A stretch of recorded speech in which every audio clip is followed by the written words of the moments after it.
I'm sure by now almost everyone has heard of Bitcoin. Bitcoin has been one of the hot topics in recent years. Prices of Bitcoin has risen from 200 in 2015 to 40,000 today. Hello ladies and gentlemen, I am Megha Mishra from Piney Grove Middle School, and I'm here to talk about whether Bitcoin is really the future, as they say, or it's just another tulip mania, which will eventually fall apart.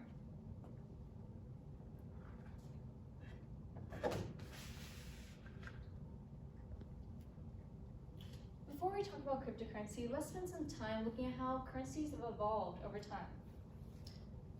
Money in one form or another has been around for at least 4,000 years. Before money was ever created, commodities were exchanged through bartering. Bartering was not very reliable or effective method of exchange. If I wanted a fish but only had some grains to offer, then I had to find someone with fish who wanted grains.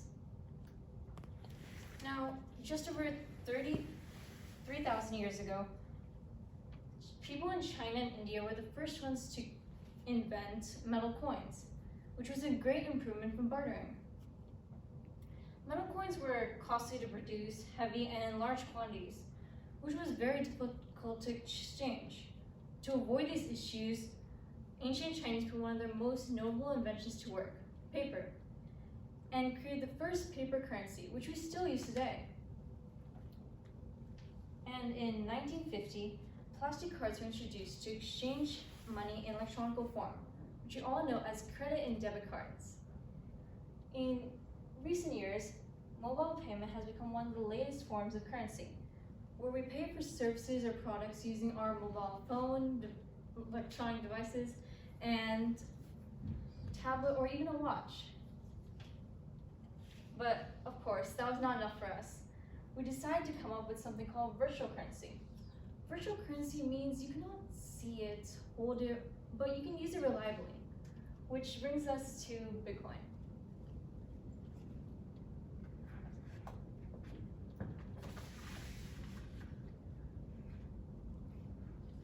Well, what is Bitcoin? Bitcoin is decentralized digital currency built on peer-to-peer software and cryptography, secured by public ledgers. I don't expect everyone to understand that, but if you did, congratulations, you passed the Bitcoin test. But for those of you who did not understand, let's compare it to traditional currency or fiat currency. Well, traditional currency is centralized, which means it's controlled by a central entity, like your banks. Bitcoin, on the other hand, is without a central administrator or a central entity. It's a peer-to-peer software that can be sent to user without a need of a middleman.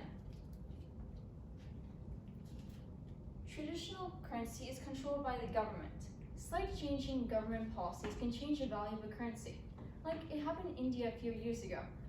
Government changed currency overnight. But Bitcoin, it's global. It's not dependent on any government. Traditional fiat currency can have a limited supply. They can print as many as they wish, which causes the inflation that we see this year. In the last 2 years, government has printed 40% of the money they have ever printed, which caused US inflation to go from 3% to 7.5% in no time. Some of the countries printed so much money that they don't even count anymore, they weigh. But when it comes to Bitcoin, we can only have 21 million, period.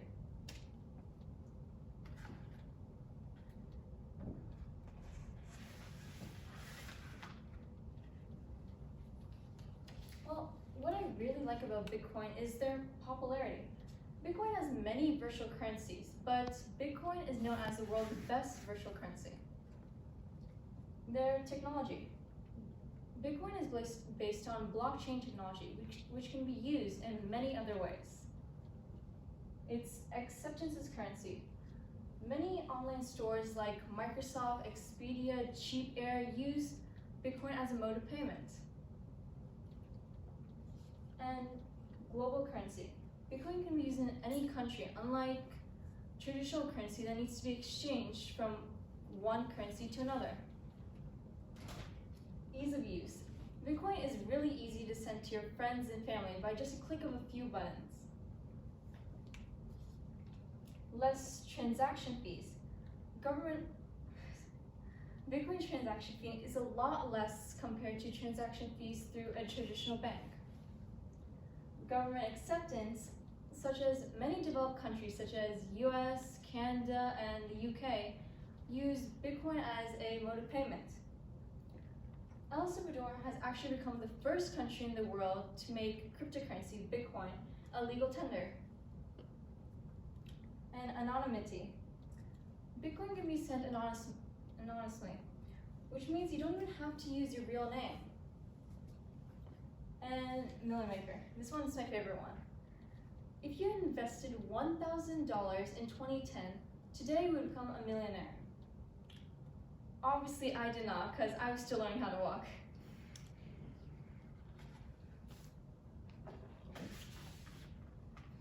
Now, not everything is rosy about Bitcoin. There are a few things that scares me, like a hacker's dream. Because of Bitcoin's anonymity, hackers like to take Bitcoin as ransom. Like recently, a pipeline was hacked and asked for $5 million in Bitcoin for ransom. Money laundering. Because it becomes anonymity, Bitcoins contribute towards money laundering. Government regulation means that in the near future, government might be against cryptocurrency in the near future. Like, you're not allowed to trade crypto in China. Global warming. Bitcoin mining takes up a lot of energy, which contributes to global warming. And tulip mania. Tulip mania was a time period which regular tulip prices kept on rising on for no reason, until one day all prices of tulips started falling down to zero, which made people lose a lot of money. Price rises of Bitcoin are very similar to this.